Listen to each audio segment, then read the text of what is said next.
Homens e mulheres do barro de Caruaru. Ceramistas, heranças e a mescla do tradicional e contemporâneo. Do barro do Agreste Central. Organização Alexandre Veloso. A arte é para todos, mestre Vitalino. Dedicatória. Ao povo que trabalham com as mãos e o coração. Gente talentosa que acredita que juntos podemos mais e que ao barro misturam partes de suas vidas, criatividade, sabedoria e além de arte, fazem história.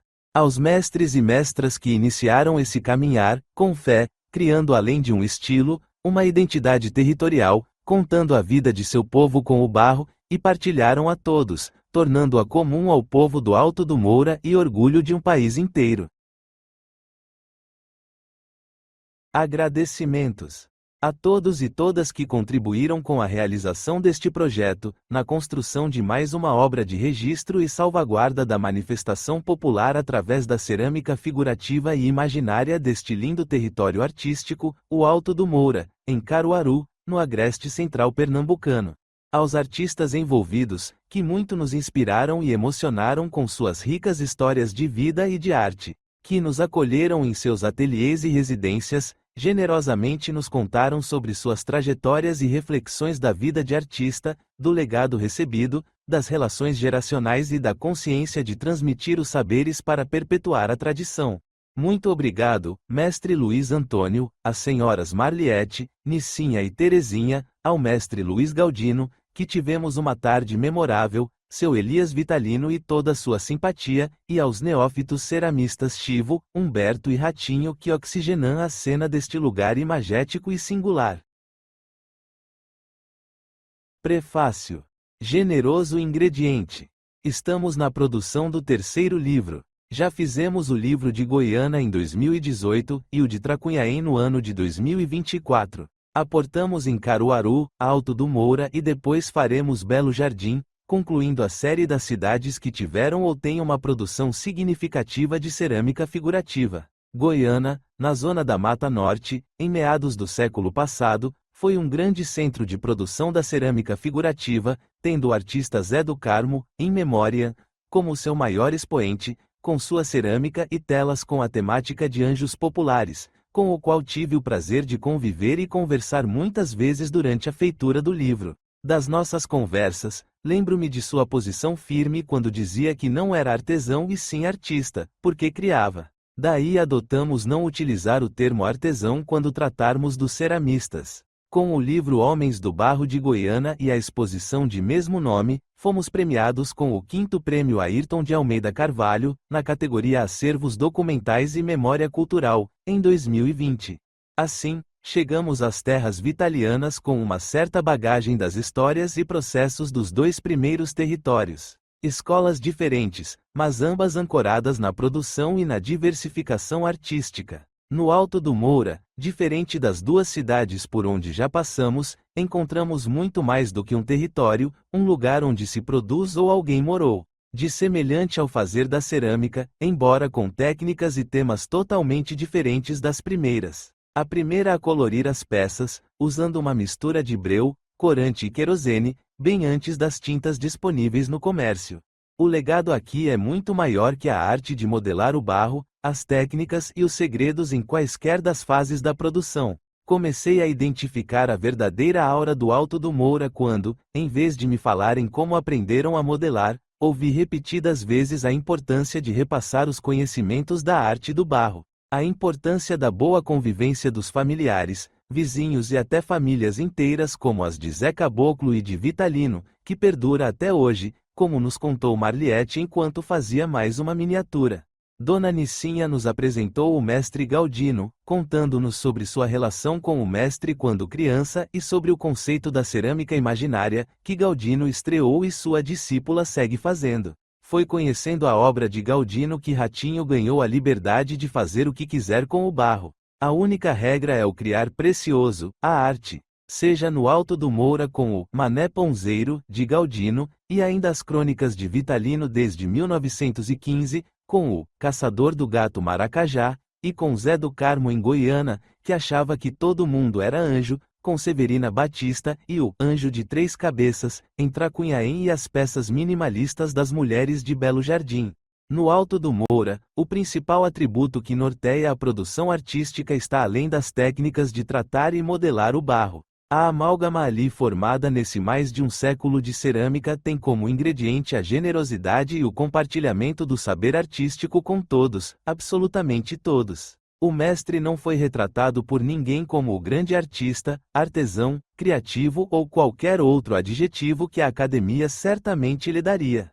Sempre foi lembrado como um grande ser humano, uma pessoa generosa, divertida, de bem com a vida, que tocava seu pífano e tomava umas. A imagem era de Vitalino andando pelas ladeiras do Alto do Moura com seu casaco grande, sorridente, cumprimentando as pessoas. Essa pessoa criou e disseminou sua arte com os seus. Salvou muita gente dando trabalho e esperança, criando identidade para um pequeno lugar do Nordeste brasileiro, com o barro das margens do rio Ipojuca, sua percepção de que as vidas das pessoas pobres e sofridas importavam e mereciam ser contadas em fragmentos de uma grande história, e que moldam até hoje o imaginário brasileiro quanto ao cotidiano da vida nordestina.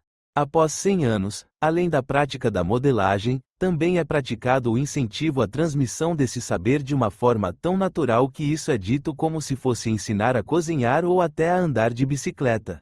É algo para todos, sem exceções, como uma passagem que nos foi contada pelo mestre Luiz Antônio, vivida com Vitalino. Certo dia, chegando à feira de Caruaru ainda sem uma barraca própria para comercializar suas peças, ele foi generosamente acolhido por Vitalino, que o chamou e colocou suas peças à venda em sua barraca. Enquanto Antônio ajeitava um cantinho para colocar suas peças, Vitalino exclamou em alto e bom som: "A arte é para todos." E assim permanece. Caruaru. A cidade de Caruaru começou a tomar forma em 1681, quando o governador Aires de Souza de Castro concedeu à família Rodrigues de Salma Sesmaria concessão de terras com o intuito de desenvolver a agricultura e a criação de gado, com 30 léguas de extensão, aprox. 12 hectares, denominada Fazenda Caruru. Mas, somente em 1776, José Rodrigues de Jesus decidiu voltar para a fazenda do pai, que havia passado alguns anos abandonada. Pouco tempo após a morte do patriarca, a fazenda ganhava uma capela dedicada a Nossa Senhora da Conceição, que foi acolhendo um povoado pequeno ao seu redor e depois onde ficou sendo realizada a famosa feira, que foi transferida para o Parque 18 de Maio em 1992, onde funciona até hoje.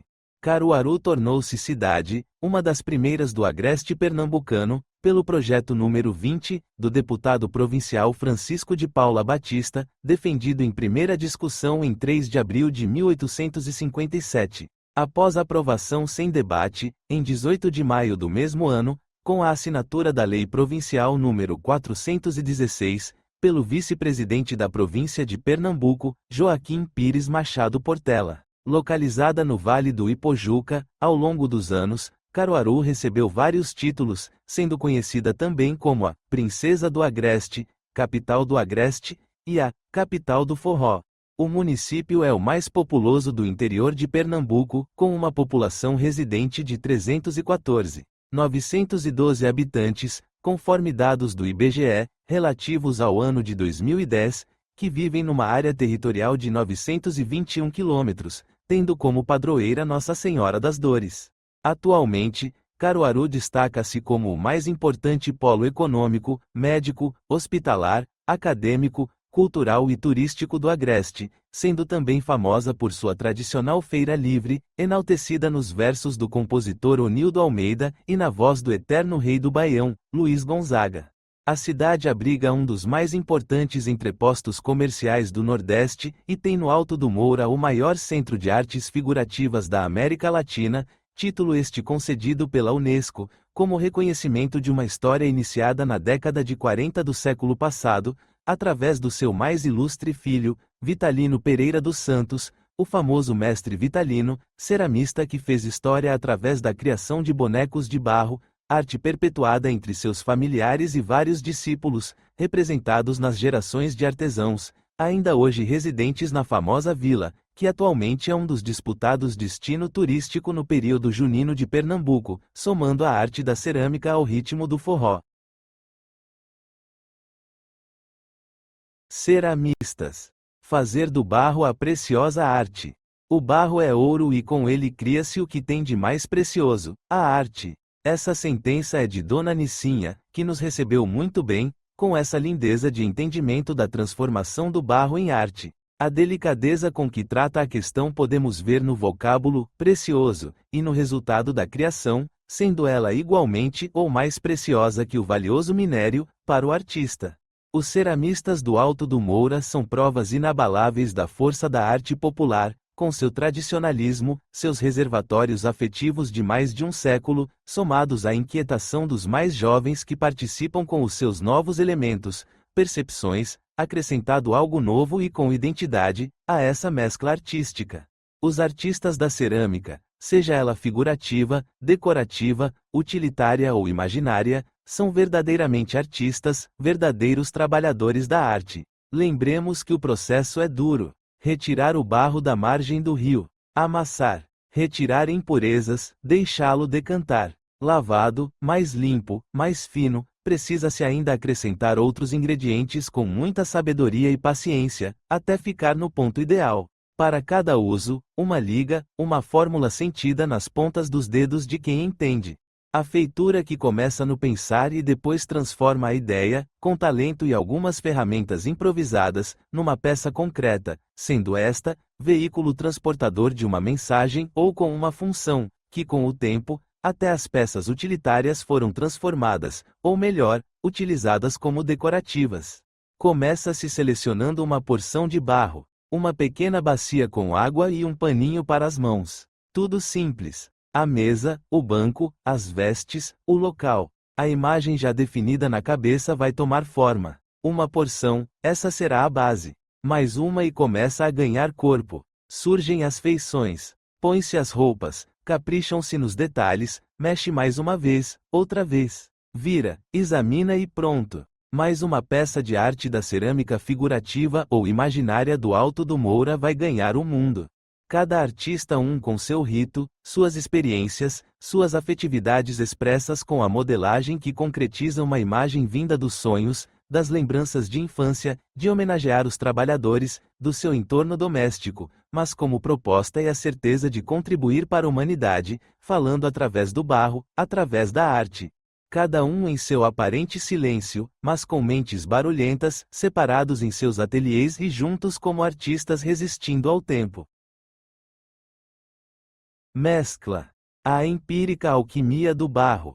A alquimia depende de vários fatores, entre eles está a magia do conhecimento de quem prepara e os ingredientes utilizados em cada porção, com receitas escritas no tempo que dependem de sentidos apurados para manipulação e quantidades medidas com a experiência, uma pitada, um maço, uma cabeça, um punhado, tudo indicadores empíricos formados por vivências. Conhecimento sempre transmitido pela oralidade, em dialetos próprios de cada lugar ou até de cada clã. Toda alquimia é feita com um propósito, uma missão que será cumprida. Para tal, o resultante da porção pode ser encantar, colorir, embelezar, atenuar a dura realidade, ou até mudar o pensar de muita gente, seja perto ou em lugares distantes, por longos períodos. Qualquer semelhança com o Alto do Moura não é coincidência. O encantamento além-mar já rompeu a barreira do tempo, desde que o barro das margens do rio Ipojuca virou bonecos que contam histórias. Isso faz mais de um século. De lá para cá, como as histórias que começam com o famoso, era uma vez, aqui também podemos começar assim, era uma vez, um homem que retirou o barro, amassou, modelou, queimou, pintou e soltou no mundo e o boneco nunca mais voltou. Solto no mundo, é a mensagem codificada do ingrediente liberdade, sentida pelo artista Ratinho, que podia fazer o que quisesse com o barro, quando conheceu a obra de Mestre Galdino. As abraçadeiras, de Nicinha, o carinho e a imaginação. A sensibilidade de Marliette, a oralidade de Terezinha, os trabalhadores do mestre Luiz Antônio e a sensualidade e beleza das mulheres de Luiz Galdino. Misturam-se as ursas de Chivo, as criaturas de Ratinho, ao caboclo de Humberto e a tradição resistente de Elias Vitalino, guardião do tempo, a pitada vitaliana nessa mescla forjada com as chamas da paixão de criar personagens e cenas que contam história e reforçam a vocação do lugar. A amálgama resistente ao tempo e adversidades também é maleável e permissiva. Aceita novas tendências, ideias, processa cada novo ingrediente, aglutinando aos minerais, orgânicos, sentimentais e históricos, sendo para somar e garantir a maleabilidade de quem abraça a todos, flexibilizando exigências a ponto de juntar o tradicional e o contemporâneo, continuando com a mesma receita e o mesmo aroma de terra, como sempre. Heranças. A graça de fazer cerâmica. Todos nós carregamos traços e herdamos de nossos pais, mães, além de material genético, traços culturais e materialmente herdamos patrimônios. Talentos e vocações também são passados aos descendentes e revelados com singularidade e diferenças entre as partes. Dos herdeiros da cerâmica, histórias distintas, mas tendo a ancestralidade como referência e muito respeito pela arte deixada, são vetores que os fazem continuar, mesmo que o início não ocorra de forma automática, muitas vezes acontece por decisão consciente de seguir o caminho, por acreditar no legado e na arte. Destes, um contou-me que, após tentar algumas profissões, começou a fazer cerâmica replicando as peças de seu falecido pai. Por acidente, modificou a forma, mantendo o tema, como se estivesse atualizando e, ao mesmo tempo, imprimindo sua própria marca. Outro caso é de um neto que não conviveu com sua ancestral, mas traz dela o talento, seguindo seus traços e estilo. Por último, o que se diz feliz e agradecido ao pai pela herança recebida, de forma genuinamente emocionada, fazendo um movimento circular com o braço e repetindo: "Tudo isso aqui é de pai." No Alto do Moura, os grupos familiares indicam também o tipo de trabalho que cada um faz, ainda seguindo os passos do mestre precursor. Se tem Vitalino no nome, as peças trarão os temas, tamanhos e estilo, não importa quem o faça, seja Severino, in memoriam, Elias ou alguém da terceira ou quarta geração. As miniaturas, sob a guarda das irmãs Rodrigues, Marliette e Socorro, continuam a retratar o cotidiano das pessoas e famílias com mais requinte e cores, formando ricos cenários repletos de significados, mantendo firme a tradição. O Mané Ponzeiro, com seu terno listrado, continua sob a feitura de um Galdino, e as marcas do mestre se fazem presentes em detalhes nos trabalhos de mais gente que o admirava. Receberam e continuam, cada um a seu modo e com as influências de seu tempo, de suas lembranças e experiências, os trabalhos dos que o antecederam, com liberdade de contribuir com novos traços, novos temas e emoções, que estas intervenções atualizem conceitos, mensagens e sotaques, mantendo o pacto que assumiram com a história e a responsabilidade de romper a finitude do tempo, com o Criador, que continua ali, presente, vivo em cada peça. E todos dão graças por isso. Cerâmica imaginária. O barro concede forma ao mundo imaginário. Conhecia, até então, as modalidades da cerâmica utilitária, figurativa e decorativa. A mais nova descoberta foi conhecer a cerâmica imaginária no Alto do Moura, apresentada por Dona Nicinha. Cada uma com seus usos, ora específicos, ora com certa transversalidade, quando um pote pode tanto servir ao propósito utilitário quanto ao decorativo, o mesmo acontecendo da figurativa para a utilitária. Um personagem transformado em abajur. O uso do barro na forma que conhecemos, vem desde a pré-história, com utensílios de cozinha e itens para armazenamento, sendo uma das manifestações culturais mais antigas da humanidade e representa um saber ancestral. A decoração é algo mais recente, mais contemporâneo quanto às expressões, formas e conceitos livres, não tendo um estilo dominante. A figurativa também vem desde a pré-história, mas no Brasil recebeu destaque a partir de meados do século XX, e nela está contida a arte sacra, no catolicismo e nas religiões de matriz africana. Podemos até achar que a figurativa e a imaginária sejam o mesmo, ou até obras antropomórficas, que são animais ou objetos com características humanas, produzidas para uso decorativo e podem nos confundir na definição.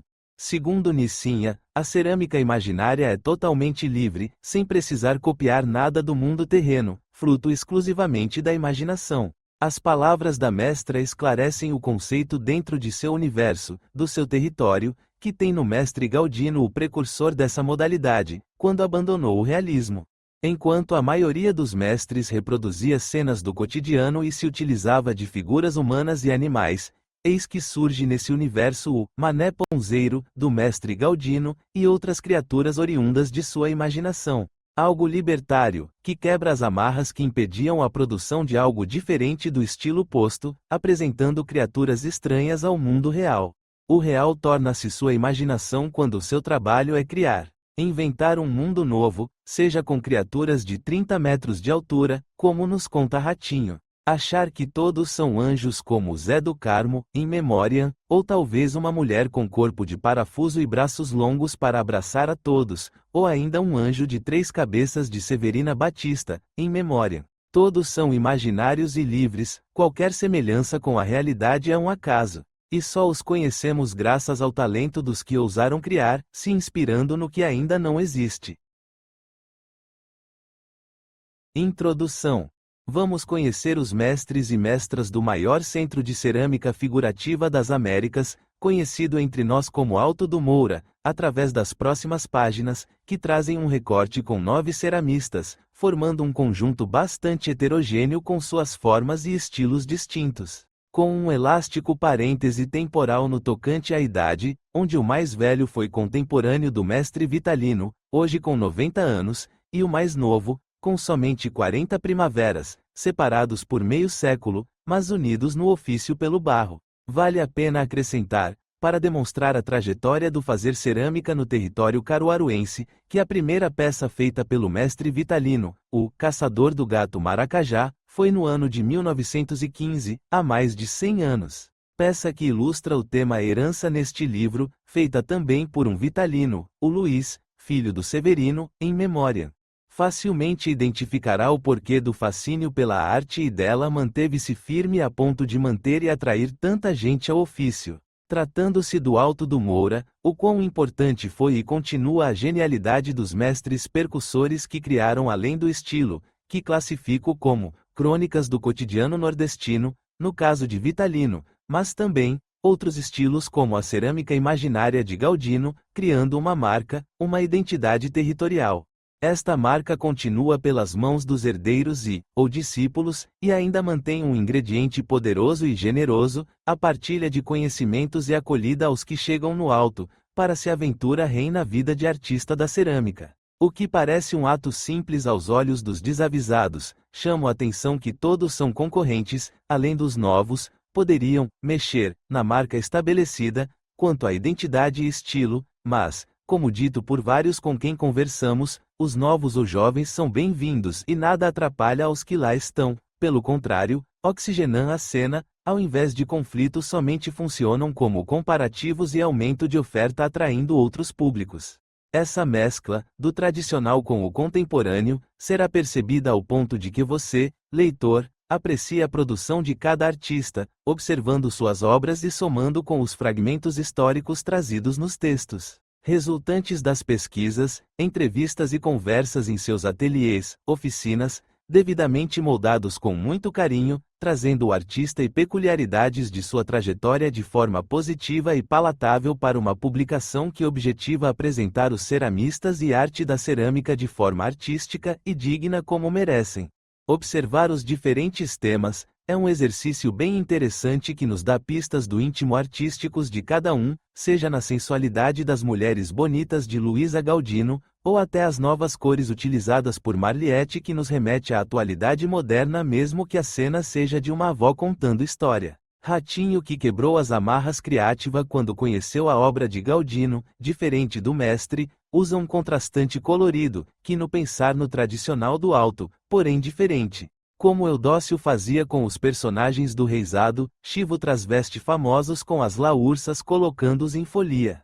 Percebemos que embora pareçam distantes, a arte faz com que eles se falem mesmo com sotaques distintos. Essas nuances e suas interações históricas com a produção artística dos mestres e ainda com o mundo contemporâneo, com o acesso a tecnologias, a uma comunicação abrangente, novos insumos e uma avalanche de estímulos visuais nas incontáveis telas, refletem nas criações de alguns e passa distantes de outros. Com devida observância, o folhear será um passeio prazerosos e de aprendizagem por mais de um século de arte popular genuinamente pernambucana. Mestre Luiz Antônio. Luiz Antônio da Silva, 90 anos. A consagrada história viva de onde o barro principia. Luiz Antônio da Silva carrega em suas mãos a memória do Alto do Moura. Nascido em 1935, é filho dos oleiros Antônio José da Silva e Maria Teresa da Conceição, que estão entre os primeiros moradores da comunidade. Aos 5 anos, já dividia espaço em um caçoar com as panelas e jarros feitos pelos pais, que seguiam de madrugada, no lombo do jumento, para a feira de Caruaru. Aos 10, começou a moldar suas próprias peças, inaugurando uma trajetória que já ultrapassa 8 décadas. Foi contemporâneo de Mestre Vitalino, de quem guarda lembranças vivas e conselhos que se tornaram guias. Recorda, por exemplo, quando chegou à feira com suas peças em um caixote e ouviu Vitalino anunciar em alto e bom som que a arte é para todos. Esse gesto de acolhimento marcou sua vida e reafirmou sua escolha pelo barro. Discípulo e amigo, Luiz Antônio se orgulha de ter convivido com o mestre e de ter seguido sua inspiração, sem abdicar da criatividade pessoal. Durante alguns anos, a vida dura o levou a São Paulo, onde trabalhou em restaurante. Mas, em 1958, a pedido da mãe, retornou ao Alto do Moura para retomar o ofício que lhe daria não somente sustento, mas identidade e uma premiada carreira como artista. Desde então, construiu uma obra vasta e inovadora. Foi o primeiro a criar a banda de pífanos em barro, enquanto Vitalino inicialmente fazia apenas o trio. Inventou também peças singulares, como o eletricista em cima do poste, inspirado na eletrificação do bairro, e o parto cesáreo, um registro íntimo de sua própria família, inspirado no nascimento de um filho, um dos poucos que não nasceram em casa. Grande observador, Luiz Antônio transformou em cerâmica o que via ao seu redor, o matuto, os animais da região, o cangaço, mas também as mudanças trazidas pelo progresso. Assim nasceram automóveis, motocicletas, a Maria Fumaça, máquinas de trabalho. Sua peça Máquina de Fazer Telha Canal lhe garantiu o primeiro lugar no concurso promovido pela Prefeitura de Caruaru em 1971, vencendo nomes icônicos como Zé Caboclo e Manuel Eudócio.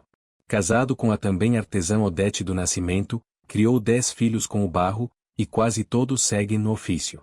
Com eles, transmitiu a certeza de que o barro é escola e sustento, mas também poesia que se ergue em argila através de suas hábeis mãos e seu olhar singular. Representou o Brasil no Japão em 1986, em uma feira internacional que reuniu artistas de 36 países, e espalhou suas obras por diversos lugares do mundo, como França e Espanha.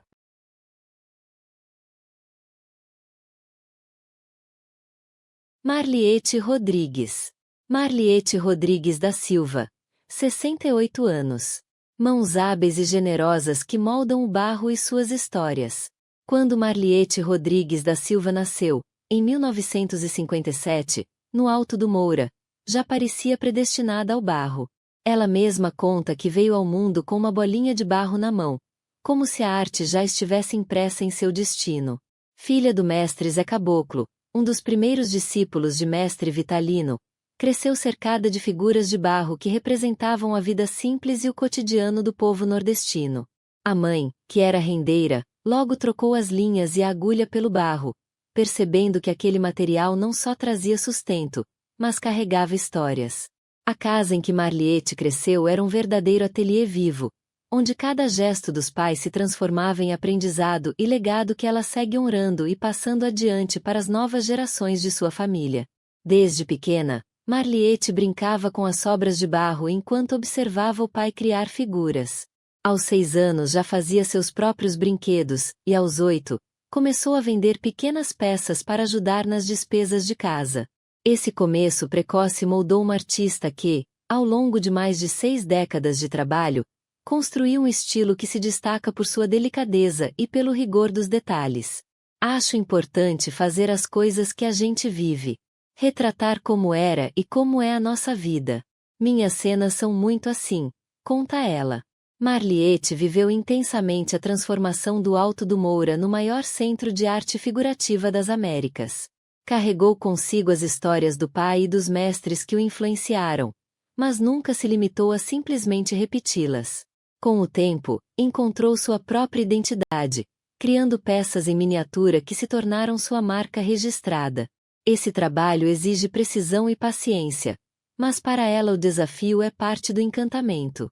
Eu gosto tanto do que faço que às vezes me perco no tempo, diz, com um sorriso de quem encontra alegria e cria significados em cada detalhe esculpido. A artista guarda lembranças vívidas da convivência com o pai, Zé Caboclo, conhecido pela técnica de dar vida aos olhos dos bonecos em alto relevo. Essa tradição familiar atravessa gerações, com irmãos e sobrinhos também dedicados ao barro, e hoje suas obras estão presentes em museus e coleções pelo Brasil. O legado que ela constrói, porém, não é apenas material. Marliette se tornou guardiã de memórias, registrando cenas do cotidiano nordestino, brincadeiras de infância, festas populares, momentos familiares e até a influência da televisão, que trouxe novas narrativas para o imaginário local. Ela mesma não se prende ao passado, mas o honra. O colorido vibrante das peças ainda carrega a tradição iniciada pelo pai e pelos primeiros mestres, mas o olhar é contemporâneo. Marliette já viajou o Brasil levando sua arte, participou de exposições e oficinas, mas nunca deixou o Alto do Moura. É lá que ela permanece morando para seguir retirando a inspiração para cada criação, com cuidado de preservar o que aprendeu com a família e de incentivar as novas gerações. A riqueza da sabedoria ninguém tira, costuma dizer. Essa riqueza é uma preciosidade que não pode ficar só com a gente. Temos que dividir com o mundo. Marliette é patrimônio vivo de Pernambuco, título que reconhece o significativo peso cultural de sua trajetória. Mais do que um ofício, a arte é a forma de existir em que ela transforma o barro em memória e identidade, lembrando a todos que o Alto do Moura não é apenas um bairro de Caruaru, mas um território de incríveis histórias contadas por hábeis mãos. E é justamente por meio de suas mãos firmes, generosas e delicadas que se mantém viva a herança de gerações de artistas, responsáveis diretas por fazer da cerâmica popular um dos principais símbolos da cultura brasileira. Elias Vitalino. Elias Rodrigues dos Santos, 64 anos. A genealogia que mantém a voz do barro ecoando. O barro corre nas veias da família Vitalino como um rio que atravessa gerações. Elias Rodrigues dos Santos, mais conhecido como Elias Vitalino, é o primeiro neto de mestre Vitalino, e desde menino soube que sua vida seria moldada pela argila. Aos 6 anos, já fazia boizinhos e cavalinhos ao lado do avô, mas, ao contrário deste, não começou somente por brincadeira. Suas peças já tinham destino certo, eram vendidas em feiras da região para auxiliar no sustento da família. Daquela infância de mãos sujas de barro nasceu uma vocação que nunca se perdeu. Elias nunca abandonou a cerâmica, mesmo quando trabalhou em outras atividades. Eu sempre sobrevivi da arte. O barro é uma terapia, eu gosto muito, diz com simplicidade. Sua obra cresceu com ele, acompanhando as mudanças do Alto do Moura, mas sem jamais perder o vínculo com a tradição. Seus personagens retratam o cotidiano nordestino, como bois, cavalos, cangaceiros, bandas de pífano, trios de forró, mulheres pilando café ou assando milho. São cenas que carregam a memória da cultura popular, eternizadas em miniaturas que raramente ultrapassam os 10 centímetros de altura, mas que impressionam pelo capricho e pela riqueza de detalhes. Elias guarda o mesmo respeito pelo legado do avô e do pai, Severino Vitalino, que também foi mestre da arte do barro. Muitas de suas peças são releituras de criações de mestre Vitalino, recriadas de memória, como se as mãos conservassem uma lembrança viva. Mas, ao mesmo tempo, Elias acrescenta detalhes sutis, pequenas dobras, marcas próprias que revelam sua dedicação em aprimorar a técnica sem trair a essência. Ele considera suas peças muito parecidas com as de seu pai, a quem reverencia como mestre. Eu defendo mais o tradicional, afirma. Não por apego ao passado, mas porque vê na continuidade uma forma de honrar a história que herdou. Mesmo assim, não rejeita as novas linguagens que surgem no Alto do Moura. Para ele, os jovens artistas que trazem novas formas de modelar não ameaçam, mas enriquecem o território. Acho até bom para o Alto do Moura. Ao longo da carreira, Elias já participou de feiras e exposições pelo Brasil, levou suas peças para Salvador, São Paulo, Rio de Janeiro, Belo Horizonte, Curitiba. Foi premiado na primeira FENEARTE, em 2000, com a peça Casa de Farinha, criada originalmente por Mestre Vitalino. Em Curitiba, recebeu menção honrosa no Congresso Nacional de Arte, e voltou depois para ministrar oficinas. Apesar de todo o reconhecimento, Elias mantém a humildade de quem sabe que sua arte nasceu de mãos simples, moldadas no terreiro de um sítio onde passou parte da infância. Ele recorda com carinho a encomenda de 1000 peças que recebeu de uma antiga companhia aérea, em 1979. O trabalho envolveu o esforço de toda a família e lhe garantiu o suficiente para casar. Entre risadas, ele relembra: com o dinheiro dessa encomenda, resolvi casar. Risos. Tenho 3 filhos, 6 netos, disse com a satisfação de quem sabe que o barro lhe rendeu um saldo afetivo para uma vida inteira. Hoje, com mais de 6 décadas de vida, Elias ainda se emociona ao falar da responsabilidade de carregar o nome Vitalino. A gente fica cheio de orgulho. Sou o primeiro neto, afirma, para em seguida acrescentar sem titubear que se tivesse que nascer de novo, gostaria de ser Elias Vitalino outra vez. Mais do que continuar um legado, Elias transformou o barro em memória e acrescentou, ao seu modo, novas dobras e genuínos traços. Suas peças pequenas sugerem grandeza. Nelas cabe a cultura nordestina, o cotidiano de um povo, o suor e a alegria de gerações.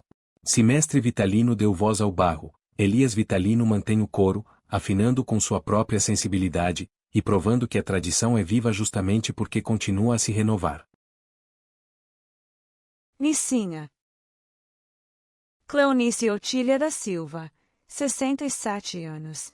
Poesia, resistência e acolhimento que emergem do barro. Cleonice Otília, popularmente conhecida como Dona Nicinha, é natural de Altinho e, logo recém-nascida, foi morar no coração do Alto do Moura, crescendo entre o cheiro da argila e o som dos fornos. Desde menina conviveu com o barro, moldando a argila para fazer seus próprios brinquedos. Seu pai, o artesão Manuel Inácio, foi quem lhe incentivou, dizendo que ela não precisava chorar por não ter brinquedos caros, uma vez que tinha em casa uma verdadeira fábrica de fazer brinquedos através do barro. Do tempo de menina em diante, em cada peça que molda, Nicinha coloca não somente as técnicas aprendidas ao longo da vida, mas também sua genuína inspiração, vivência e uma poesia impossível de ser contida, que transborda através de suas mãos. Sua arte não é somente um ofício, mas também uma forma de resistência. Dona Nicinha transforma o barro em histórias que falam de aconchego, maternidade, fé e simplicidade. Ela diz que o barro é ouro, porque carrega o valor do trabalho, da cultura e do amor. Foi assim que criou uma de suas peças mais conhecidas, a abraçadeira, símbolo de acolhimento e ternura. Na escultura, os braços largos parecem querer proteger o mundo inteiro, como se lembrassem que a força de uma mãe cabe em qualquer forma. O Alto do Moura sempre foi sua casa e também sua escola. Nicinha cresceu em meio a mestres como Vitalino e Galdino, talentosos artesãos que eram seus vizinhos e parentes, que fizeram do bairro um dos principais centros de arte figurativa da América Latina. No entanto, sua trajetória é marcada por escolhas próprias e por uma linguagem artística que não se prende a modelos. Ela prefere criar peças que transmitam emoções, que despertem carinho em quem as observa. Cada escultura de Dona Nicinha é feita com delicadeza e paciência. A força feminina tem forte presença em sua produção e transforma a argila em símbolo de acolhimento.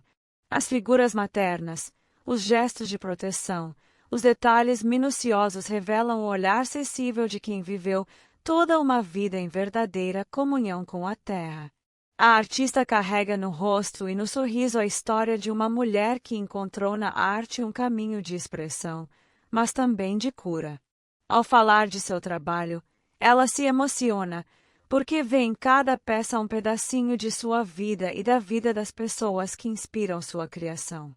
Seu ateliê, simples e cheio de obras, é também um espaço de afeto, onde visitantes se sentem recebidos como velhos amigos. Nicinha acredita que o Alto do Moura guarda ricas heranças artísticas e de trabalhos coletivos que não podem ser esquecidos. Sua obra é testemunho fiel desse legado. Ao mesmo tempo em que preserva a tradição, ela imprime uma marca pessoal que se tornou referência para artistas das novas gerações. A arte de Dona Nissinha vai além do objeto moldado. Ela conta histórias, oferece conforto, desperta memórias.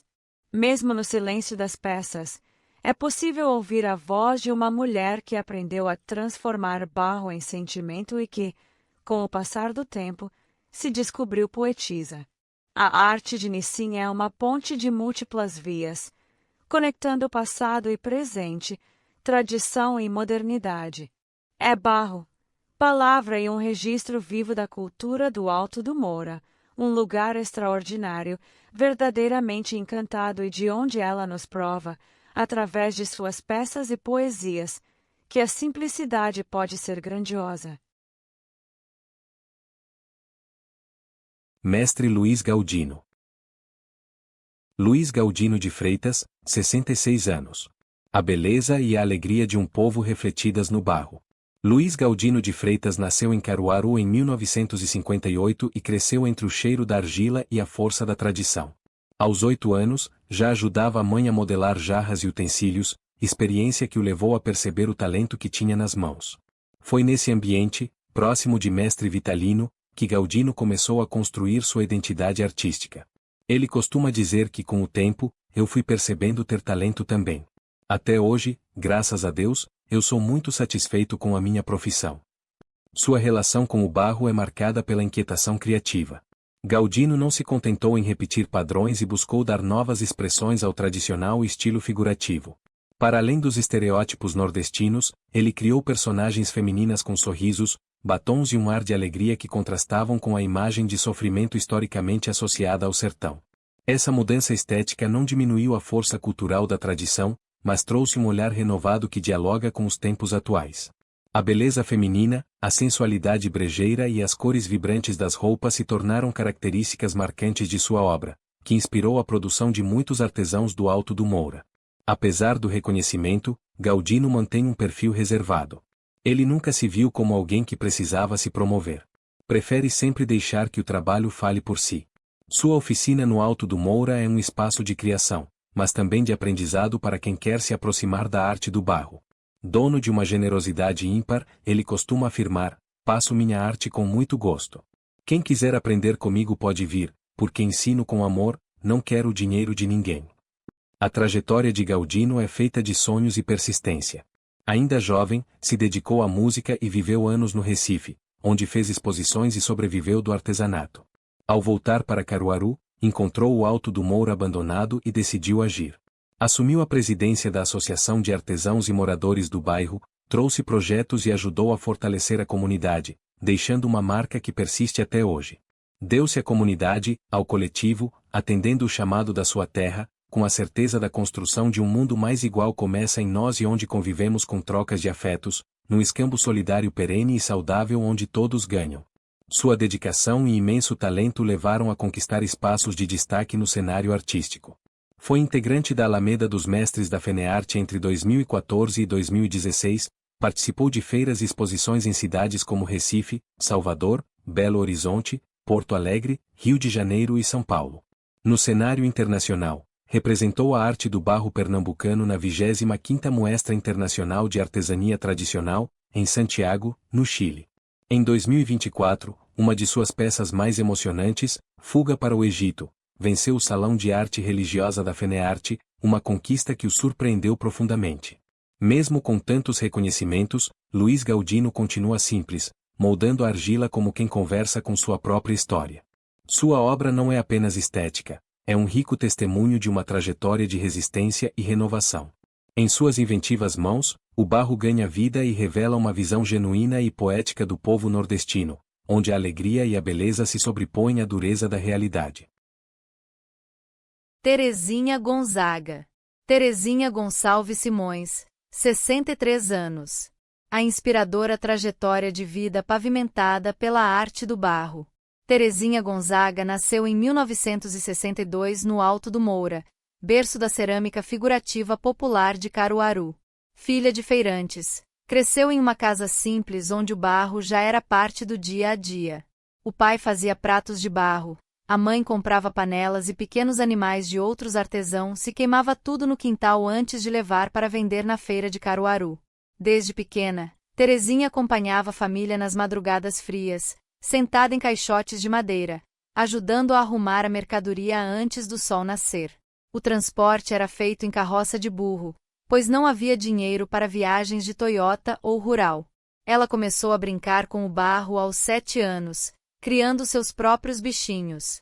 Logo percebeu poder vender aquelas pequenas peças para comprar lápis, cadernos e até uma sandália nova.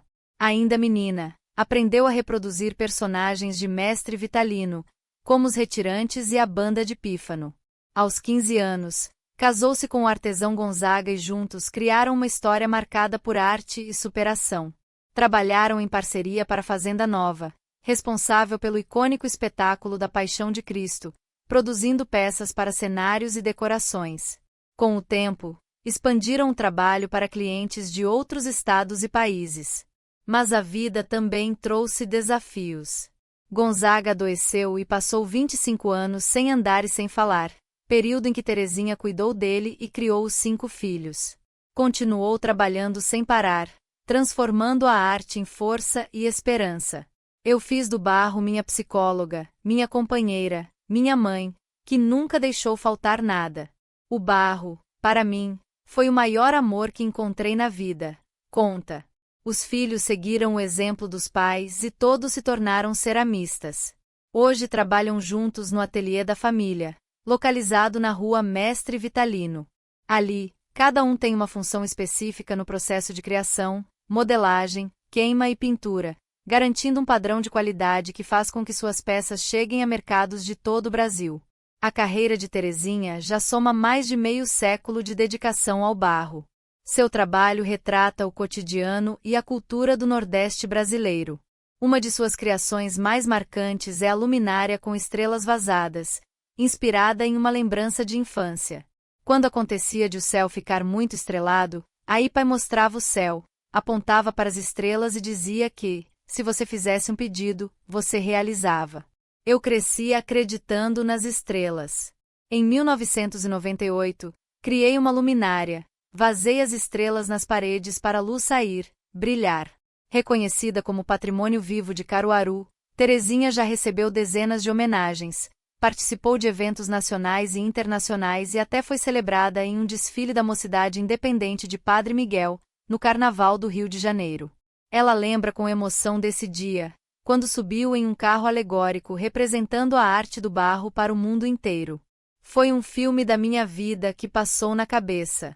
Eu, que tantas vezes fui para a feira sem sandália, estava ali, sendo reconhecida. Foi muito emocionante. Para Terezinha, a sua maior missão é transmitir o conhecimento às próximas gerações.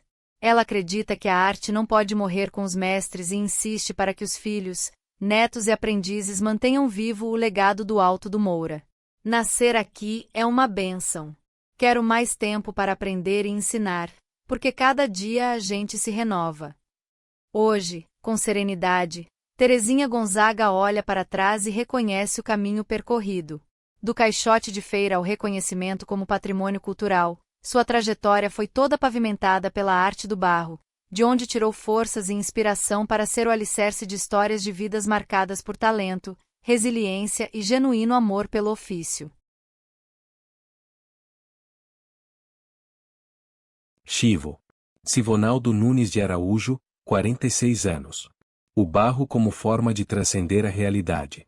No silêncio do Alto do Moura, Sivonaldo Nunes de Araújo encontrou o espaço perfeito para criar. Entre uma fogueira acesa à noite e o balanço da rede, ele nos conta que escreve poemas e transforma o barro em arte. Conhecido popularmente como Chivo, nome que vem de uma palavra chinesa que significa esperança, foi nessa mágica localidade que ele construiu sua identidade artística e sua própria casa, tornando-se parte da tradição ceramista de Caruaru. O contato com o barro começou no ano de 2007, quando Chivo visitou Severino Vitalino para uma entrevista ainda no tempo de escola. A experiência o marcou de tal forma que decidiu trabalhar um ano ao lado do mestre, recebendo dele uma peça de presente. Mais tarde, já morando em frente ao Museu de Vitalino, foi incentivado por outro artista, o Tico, a colocar as mãos no barro. Peguei o barro, modelei a primeira peça e ele vibrou. Disse que eu levava jeito. A partir desse momento, não consegui mais parar. A trajetória de Chivo é marcada pelo autodidatismo e pela curiosidade de quem não se limita a uma única linguagem. Ele classifica o próprio estilo como surreal, mas também afirma ter fases criativas em que envereda pelo realismo. Além da cerâmica, ele se dedica à poesia, ao cinema e à produção cultural, levando oficinas e projetos para comunidades e escolas. Suas peças carregam um cunho político e filosófico, retratando personagens da resistência, da arte e da cultura popular. Entre suas criações mais reconhecidas estão as famosas Laursas, que lhe renderam prêmios na Fenearte e espaço em exposições importantes. Chivo gosta de dizer que bebe na fonte de mestres como Galdino e Vitalino, mas sem renunciar à sua própria voz artística. Suas inspirações são frutos do imaginário, uma mistura de sonhos e memórias. Em suas palavras, o surrealismo não foi Galdino que inventou, nem o realismo foi criação de Vitalino, isso vem de milhares de anos. A minha criação nasce do imaginário mesmo. Para ele, o Alto do Moura é uma enciclopédia viva de arte popular, onde cada casa guarda histórias e tradições. Ali, entre maracatus, reisados, bandas de pífano e festas juninas, ele encontra inspiração para seguir criando. E, mesmo diante das dificuldades de viver da arte, Chivo encara sua trajetória como resistência. Viver da arte hoje é estar na luta. Eu vivo da minha arte, sem empresários, sem contratos. As gestões passam, mas a gente fica. Criar, para Chivo, não é apenas reproduzir formas ou personagens, mas resgatar a essência cultural de um povo. Suas esculturas, muitas vezes cheias de humor e crítica, são reflexos da sua leitura do Brasil contemporâneo. Elas falam de ancestralidade, de figuras históricas, mas também dos artistas que batalham diariamente para manter viva uma tradição que já atravessou gerações. Seu trabalho também vem a contribuir com a diversidade artística e criativa do território, trazendo novos temas, abordagens e uma técnicas de modelagem própria com fino e detalhista acabamento, sendo mais uma proposta da cerâmica figurativa Alto do Moura, trazendo personagens e mensagens em sua obra, continuando a falar do seu povo através da arte como os mestres ensinaram. Apenas atualizando, pois, acredita firmemente que a arte tem a força de provocar reflexão e despertar consciência nas pessoas, e por isso não tem receio de experimentar nem de ousar. Chivo é, antes de tudo, um artista verdadeiramente inquieto. A cada peça, ele reinventa narrativas, questiona padrões e reafirma que a arte não se acomoda. Em sua trajetória, o barro é linguagem e é poesia, é manifesto e é memória. Suas mãos não moldam apenas esculturas, mas também uma visão de mundo onde a esperança, como o próprio nome sugere, lhe inspira a moldar uma nova realidade no barro, mais bela, justa, artística, transcendental. Humberto Botão. Humberto Diógenes Botão, 45 anos. O barro como convite ao imaginário. Há artistas que parecem ter sido chamados pela própria arte. Humberto Botão é um desses escolhidos. Cearense de nascimento, caruaruense por adoção e convicção, ele encontrou no barro do Alto do Moura não somente uma matéria-prima, mas um destino. Seu primeiro encontro com a comunidade foi em 1996, ainda adolescente, quando disse à mãe, sentado na Praça do Artesão, esse lugar é o lugar em que vou criar raízes. O tempo confirmaria aquela intuição.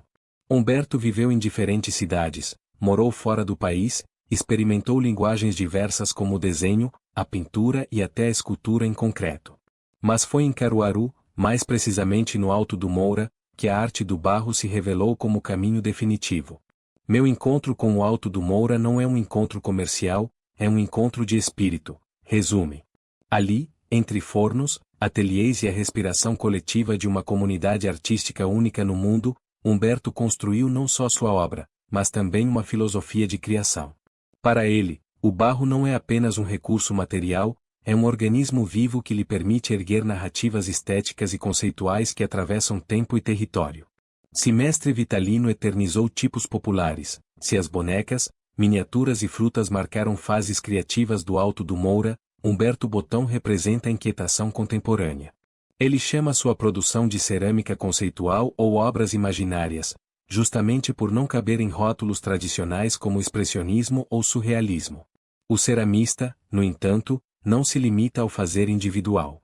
Acredita profundamente na força do coletivo. Sabe que muitos mestres que engrandeceram o nome de Caruaru, como Vitalino e Galdino, partiram sem o reconhecimento econômico que mereciam. Seu ateliê, por isso, é mais do que espaço de criação, é lugar de encontro, de diálogo, de resistência. Humberto se entende também como curador, organizador e produtor cultural. Para ele, coordenar um projeto, promover uma exposição coletiva ou realizar oficinas são gestos artísticos, porque envolvem cuidar, articular e gerar sentidos. A arte, em sua visão, não é apenas objeto, mas também processo e relação. O trabalho de Humberto é marcado pela autobiografia. Em suas peças, há ecos da infância vivida no Maranhão, das casas de taipa, do terreiro varrido pela avó, dos brinquedos improvisados com barro. A memória se entrelaça ao presente, transformando-se em matéria de criação. Cada obra carrega um pouco desse percurso pessoal, mas também a energia coletiva do Alto do Moura, um lugar que ele define como um celeiro, um berço de arte, com muitas possibilidades e de grandes competências artísticas. Essa vivência amplia também sua compreensão sobre cultura. Humberto reflete que, muitas vezes, a sociedade ainda enxerga a cultura como um luxo, um bem supérfluo, quando na verdade ela é tão essencial quanto a saúde e a educação. Sua trajetória, de certa forma, é um manifesto contra essa lógica e uma prova de que a arte é alimento, sustento e legado.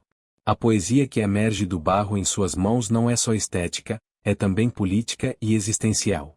Botão molda não apenas formas, mas possibilidades. Entre o real e o imaginário, entre a memória e a invenção, ele reafirma a essência do Alto do Moura, um lugar onde o barro é mais precioso que o ouro, porque carrega histórias, identidades e futuros.